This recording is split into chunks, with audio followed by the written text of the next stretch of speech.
Welcome to the Bridgehead with Stephanie Gray and Jonathon Van Maren, bringing you cutting-edge news, commentary, and interviews from the front lines of the culture wars.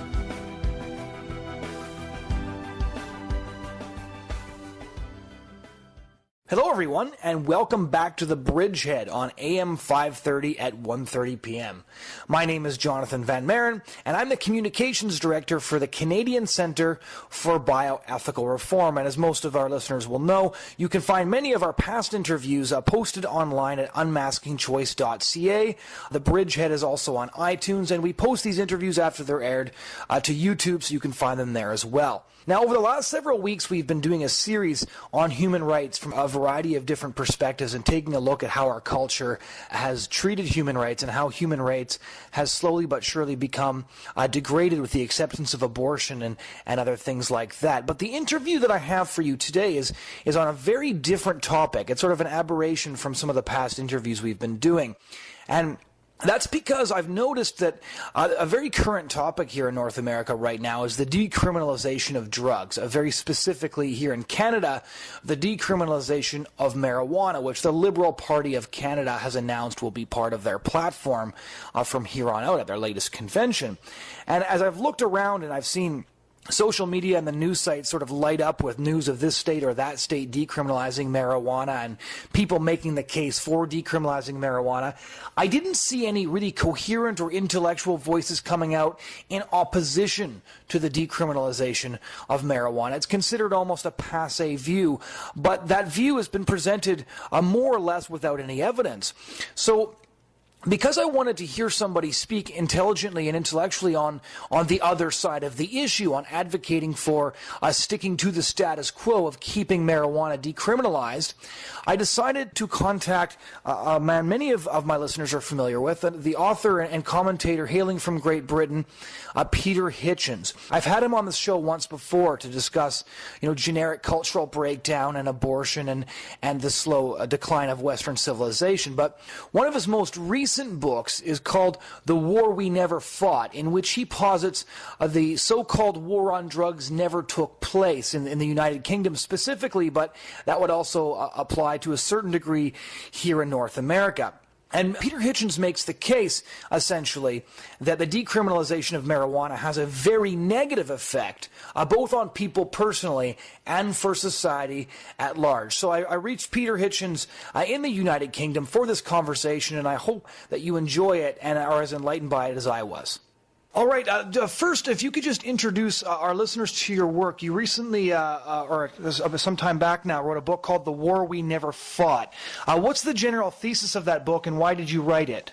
Well, I wrote it because a lie is constantly told by campaigners for drug legalization, or decriminalization as they call it. This lie is that there has been a draconian war against drugs over the past 40 years.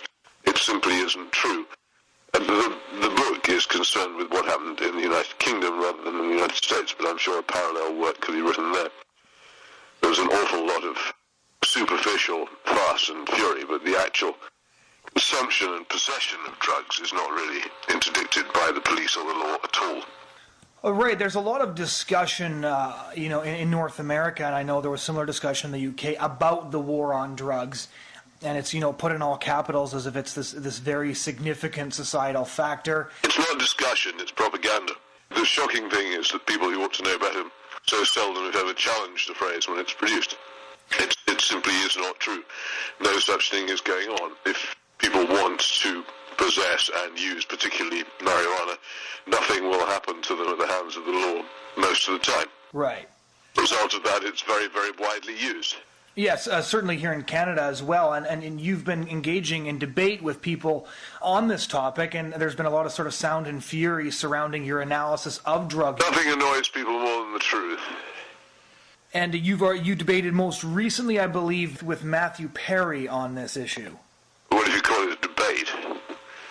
Right. What sort of responses have you gotten to your arguments that you find... Well, none. It's completely futile. I might as well have gone home and watched TV for all the good it's done. And nobody's interested. The whole of the establishment in all the Western countries is completely committed to destroying the laws against drugs.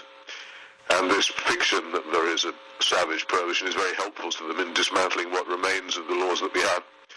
And so people like me who say what we do are an inconvenient nuisance. So my books are ignored and my arguments barely heard. I can't get onto the broadcast media in this country by and large to say what I say, even though it's absolutely true. Most conservative political campaigns are a dead loss because the battle has been lost. What would be the foundation of your message then, when it comes to? The foundation of my message is that Western Anglo civilization is more or less finished. It's degenerated into a self-indulgent, post-Christian, post-Protestant world of personal autonomy, which for a while will run in concurrence with the reasonably civilized and prosperous society which was created by Protestant Christianity. But in the end, if you want to live by third world standards, you'll end up actually living in a third world country, and that's what's coming our way. Right. One of the discussions I was having recently with one of my friends in media concerning the debate about marijuana decriminalization or legalization here in Canada is that nobody seems to be willing to discuss why so many people today find the need to self-medicate. So with a generation that's been really hurt by divorce and various other things. Using an expression which is itself packed with prejudicial statements. There's nothing medical about marijuana. It's a stupefying pleasure drug. It doesn't have any medical value in the forms in which it's sold. Particularly, the average user of medical marijuana in the United States, I believe, is a 31-year-old healthy man with a history of drug and alcohol abuse. It has no medical application. Long ago, this is in my book, Keith Stroop, and people deny it, but I've traced it to the source, which is an interview in an American university magazine called The Emery Wheel. Keith Stroop, one of the leading campaigners for marijuana legalization in the United States, said that the whole medical marijuana business was a red herring to get pot a good name. Right. Those wonderful moments of truth that flashes out in the open, a brief illumination by lightning of what's actually going on. He said it. He was right. That's what it is. There may be medical uses for tetrahydrocannabinol, the principal ingredient of marijuana. Frankly, I doubt whether they're better than other drugs which already exist and which don't have such worrying side effects. But as a medical drug, it couldn't conceivably be smoked or eaten in cookies or got through bongs or whatever it is people wish to do. It would have to be taken in measured doses under controlled conditions, which of course it isn't. Right. I guess what I was referring to earlier is why do you think so many people feel the need to check out of reality by addling their brain with various substances? Well, because they're stupid and lazy. What other explanation do you need? And most people are, given the chance, people will be stupid and lazy. And once you've abandoned any attempt to persuade people of the moral virtues of unselfishness and deferred gratification, then you'll get a society based upon selfishness and immediate gratification. And as I say, this enormous desire, based on a misreading of John Stuart Mill's On Liberty, for personal autonomy at all costs, in the belief that if you're in charge of your own body, you do no harm to anybody else. It's not true, but it's what they believe.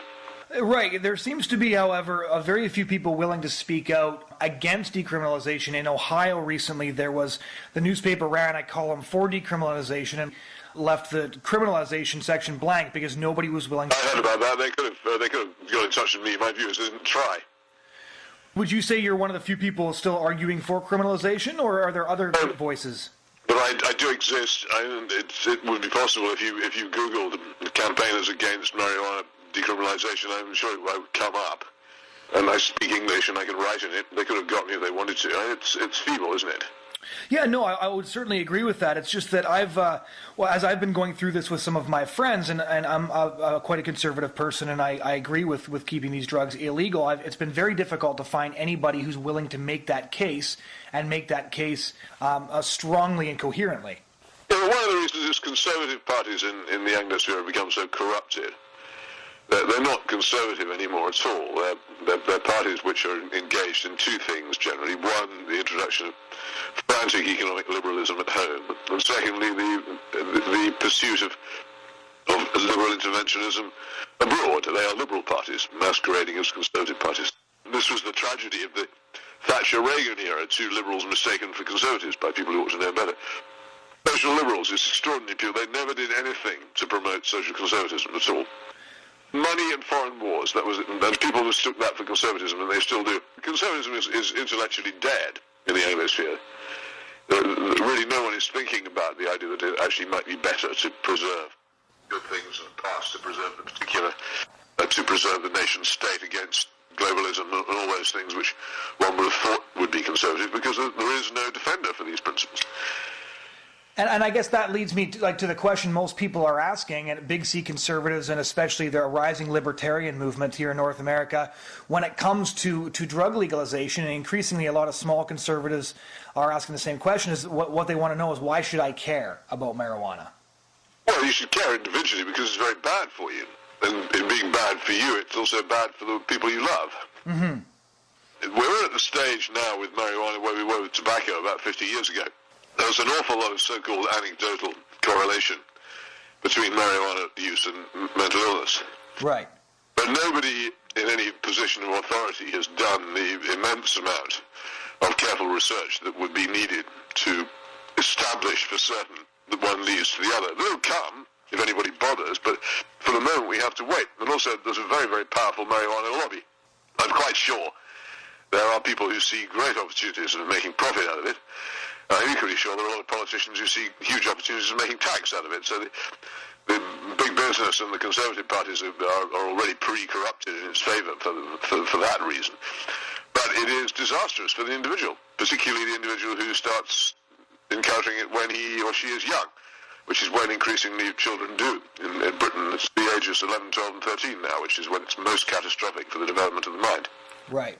Has there been sort of a judgeable cultural impact in the UK from the use of marijuana that you see?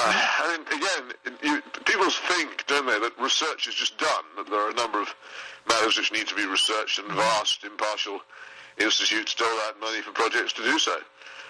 But in whose interest would it be in the modern world to mount a serious critical study of the effects of marijuana? I don't know.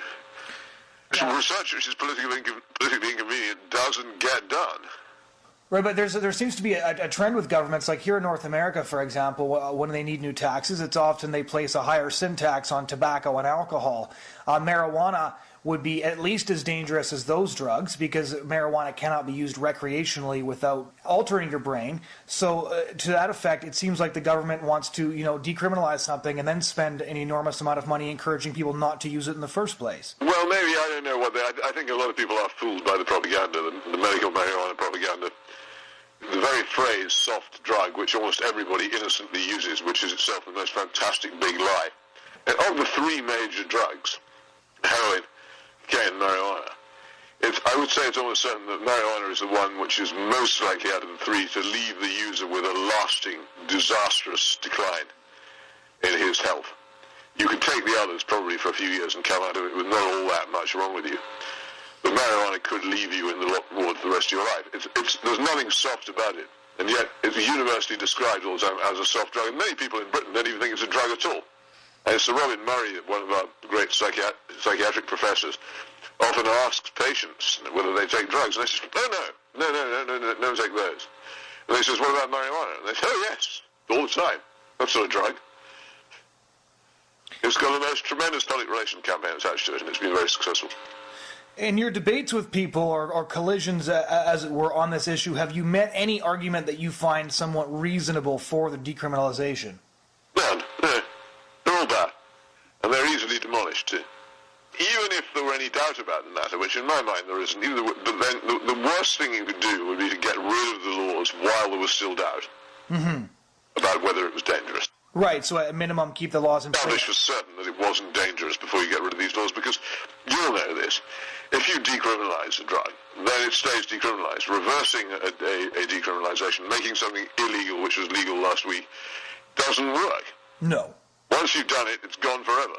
So it would be so rash and foolish to rush into a decriminalization when we don't even know the answer. I don't claim to know the answer. I think the evidence and correlation is extremely persuasive. But until we knew for certain that it wasn't harmful to the sanity of its users, then it would be absolutely unhinged to legalize it. Right, most of your arguments or collisions with people like Matthew Perry and Russell Brown have centered around the whole idea of... Well, the Matthew Perry thing was an argument about addiction, which is another great... Right, that's exactly what I was going to bring up. Problem one encounters counters along with the idea that marijuana is a soft drug and should be classified separately from the others. I mean, there is no such thing as addiction, and it's quite amazing. I mean, it amuses me to say from time to time, actually, there is no such thing, because it's true, but also because of the hilarious effect of saying it in front of people who've never in their lives, for one moment, thought about what addiction means, have accepted this cant for year after year after year, that people are actually enslaved by these drugs so much so that they cannot stop taking them, which is demonstrably untrue because so many do stop taking them. So what you would say is that addiction essentially is a social construct that we've used to create excuses for ourselves. Not even that.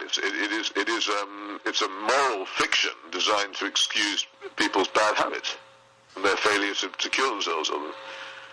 The other very important effect it has is on the criminal justice system. So the criminal who buys and uses the illegal drug heroin is not treated as a criminal. He is classified as a patient who's suffering and needs treatment rather than punishment. Right. Well, ever since we started treating heroin abusers rather than punishing them, there have been a lot more heroin abusers. Right. And in the UK, is the recreational drug use, quite pandemic at this point, or is it there's still a chance? I don't know. It's hard to measure. But in the state in Britain now mugs the public to such an extent to give heroin substitutes to heroin abusers, who then sell the state-supplied, taxpayer-supplied drug to buy heroin, which they wanted in the first place. That we do actually have reasonably reliable figures, and the number of abusers of heroin known to be in this country and being helped by the government is huge, and hugely greater than it was 30 years ago. Right. One of the common arguments that people often reference when they're talking about the decriminalization of marijuana is that marijuana is less dangerous than alcohol. So if alcohol is legal, marijuana should... Well, I don't know quite how one could arrive at a calculus which could measure such a thing. They're dangerous in different ways. One of the ways in which they're different is, of course, that alcohol being water-soluble doesn't remain in the body for very long, whereas THC being fat-soluble remains in the body for many days. It has a different effect upon you. But what of it anyway? If alcohol didn't exist in our society and were being introduced now, we'd ban it. Right. We've missed that opportunity. It would be impossible to ban it now. So to use the existence of one legal poison at large in our society, there's an argument for having another one, is the argument of a moron. Well, how could that possibly follow? Oh, we've got one stupid, disastrous poison at large in our society. It's terrible, so let's have another one. Right. How can anybody advance this? And yet it is constantly advanced. I think it must be taught in the schools, I hear it so often. The no-roots examination tells you that it is drivel. But people are constantly saying it as if it was some tremendous aperçu. Right. What's the response that you've gotten from young people to the discussion surrounding decriminalization of drugs? Young people are not all the same. There are some who are still wise and who've been properly educated and brought up, and many, alas, who've been abandoned to conformism and have been taught what to think and not how to think. And they differ much as adults do, but I find it much more painful when I encounter responsible adults who take these drug liberalization views, because, of course, the impact of their positions, particularly if they're well-known, fashionable celebrities and people like that, is very profound. And people take examples from them. Right, and these people are still yearning for 1968, or why do you think so many adults are pushing for this, besides money? Well, I think that drug taking was a sort of unholy communion of the 68 generation. It was the shared illegal experience in which they confirmed that they'd crossed over into the counterculture. It's something they identify with very strongly as part of the fabled romance of their lost youth. Right. They don't, in many cases, they now do respectable things in which it probably wouldn't be a good idea to admit to it, and they wouldn't want to be exposed as having done so, but they daren't, out of fear of being exposed, say very much about it. All you need to do, if everybody who was at university with you knows that you were a drug abuser, is to make a speech saying that there should be tough drug laws, and 5 people will pop out of the woodwork saying, hey, he was the greatest dope smoker at college in my year. Right. So there's this sort of silent blackmail.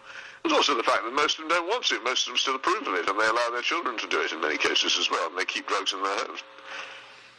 No objection to it. And the fundamental argument is a moral one. Either you object to stupefying yourself and dulling the senses you're given and making yourself less capable of criticizing and altering the world for the better, or you don't. I think that this is a revolting surrender of the mind and to conformism alcoholism and stupefaction makes people durable and perfect food for totalitarians.